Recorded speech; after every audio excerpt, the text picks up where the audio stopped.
जय श्री राम।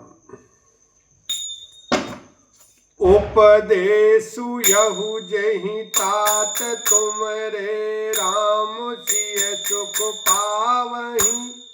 पितु मात प्रिय परिवार पुर सुख सुरति बन बिसरावहि। तुलसी प्रभु ही सिख दे आयसु दीन पुन आशीष दई। रति हो अविरल अमल सिय रघुवीर पद नित नित नई। हे तात, मेरा यही उपदेश है, अर्थात तुम वही करना जिस सेवन में तुम्हारे कारण श्री राम जी और सीता जी सुख पावे और पिता माता प्रिय परिवार तथा नगर के सुखों की याद भूल जाएं।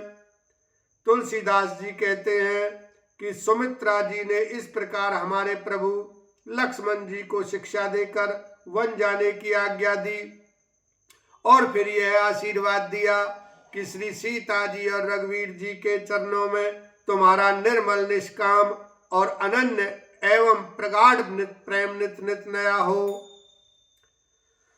चले तुरत संकित हृदय मातु चरण सिरुनाई। मनहु भाग मृगु भाग बच बागुरु विषम तुराई। लखन सिया राम जय जय राम। माता के चरणों में सिर नवाकर हृदय में डरते हुए कि अब भी कोई विघ्न न आ जाए, लक्ष्मण जी तुरंत इस तरह चल दिए जैसे सौभाग्यवश कोई हिरण कठिन फंदे को तुड़ाकर भाग निकला हो। गए लखन जह जानकी नाथु। बेमन मुदित पाई प्रिय साथु। बंदी राम सिय चरण सुहाए। चले संग नृप मंदिर आए। लक्ष्मण जी वहां गए जहां श्री जानकी जी नाथ थे और प्रिय का साथ पाकर मन में बड़े ही प्रसन्न हुए। श्री राम जी और श्री सीता जी के सुंदर चरणों की वंदना करके वे उनके साथ चले और राजभवन में आए। कहीं परस पर पुर नर नारी। बलि बनाई विधि बात बिगारी। तन कृष मन दुख बदन मलिन। विकल मनहु माखी मधुचीन। नगर के स्त्री पुरुष आपस में कह रहे हैं कि विधाता ने खूब बनाकर बात बिगाड़ी। उनके शरीर दुबले, मन दुखी और मुख उदास हो रहे हैं। वे ऐसे व्याकुल हैं जैसे शहद छीन लिए जाने पर शहद की मक्खियां व्याकुल हों। कर्मी जहि सिरु धुनि पछिताहि। जनु बिनु पंख बिहग अकुलाहि। भई बड़ी भीड़ भूप दरबारा। बरनी न जाई विषादु अपारा। सब हाथ मल रहे हैं और सिर धुनकर पीट कर पछता रहे हैं, मानो बिना पंख के पक्षी व्याकुल हो रहे हों। राजद्वार पर बड़ी भीड़ हो रही है। अपार विषाद का वर्णन नहीं किया जा सकता। सचिव उठाई राउ बैठारे। कही प्रिय बचन राम पगुधारे। सिय समेत दो तनय निहारी। व्याकुल भयउ भूमि पति भारी। श्री रामचंद्र जी पधारे हैं, ये प्रिय वचन कहकर मंत्री ने राजा को उठाकर बैठाया। सीता सहित दोनों पुत्रों को वन के लिए तैयार देखकर राजा बहुत ही व्याकुल हुए। सिय सहित सुत सुवग दो। देख देख अकुलाई। बारही बार स्नेह बस राउले और लाए। लखन सिया राम जय राम। सीता सहित दोनों सुंदर पुत्रों को देख देख कर राजा अकुलाते हैं और स्नेहवश बार बार उन्हें हृदय से लगा लेते हैं।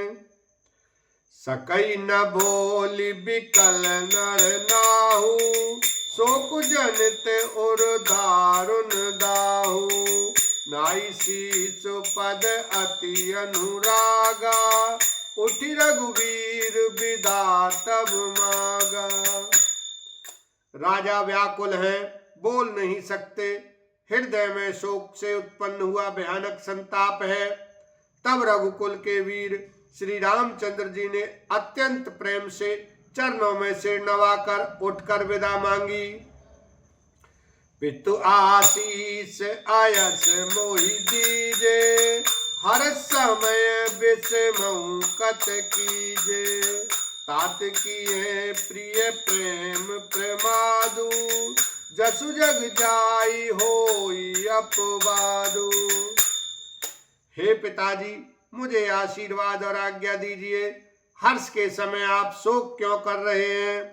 हे तात, प्रिय के प्रेमवश प्रमाद कर्तव्य क्रम में त्रुटि करने से जगत में यश जाता रहेगा और निंदा होगी।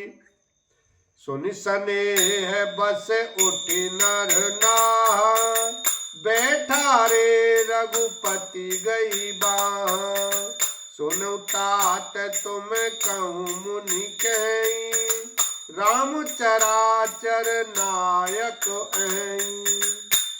यह सुनकर स्नेहवश राजा ने उठकर श्री रघुनाथ जी की बाह पकड़कर उन्हें बैठा लिया और कहा, हे तात सुनो, तुम्हारे लिए मुनि लोग कहते हैं कि श्री राम चराचर के स्वामी हैं। शुभ और अशुभ कर्म अनुहारी, ईश देई फल हृदय विचारी, करई जो कर्म पाव फल सोई, निगम नीति असी कह सब कोई। शुभ और अशुभ कर्मों के अनुसार ईश्वर हृदय में विचार कर फल देता है। जो कर्म करता है वही फल पाता है, ऐसी वेद की नीति है, यह सब कोई कहते हैं। और करे अपराध को और पाव फल भोग, अति विचित्र भगवंत गति, को जग जाने जोग, लखन सिया राम जय जय राम। किंतु इस अवसर पर तो इसके विपरीत हो रहा है। अपराध तो कोई और ही करे और उसका फल का भोग कोई और ही पावे। भगवान की लीला बड़ी ही विचित्र है, उसे जानने योग्य जगत में कौन है। राय राम राखन हित लागी, बहुत उपाय किए चलु त्यागी, लखी राम रुख रहत न जाने, धर्म धुरंधर धीर सयाने। राजा ने इस प्रकार श्री रामचंद्र जी को रखने के लिए छल छोड़कर बहुत से उपाय किए, पर जब उन्होंने धर्म धुरंधर धीर और बुद्धिमान श्री राम जी का रुख देख लिया और वे रहते हुए न जान पड़े, तो बोलो श्यावर रामचंद्र की जय, उमापति महादेव की जय।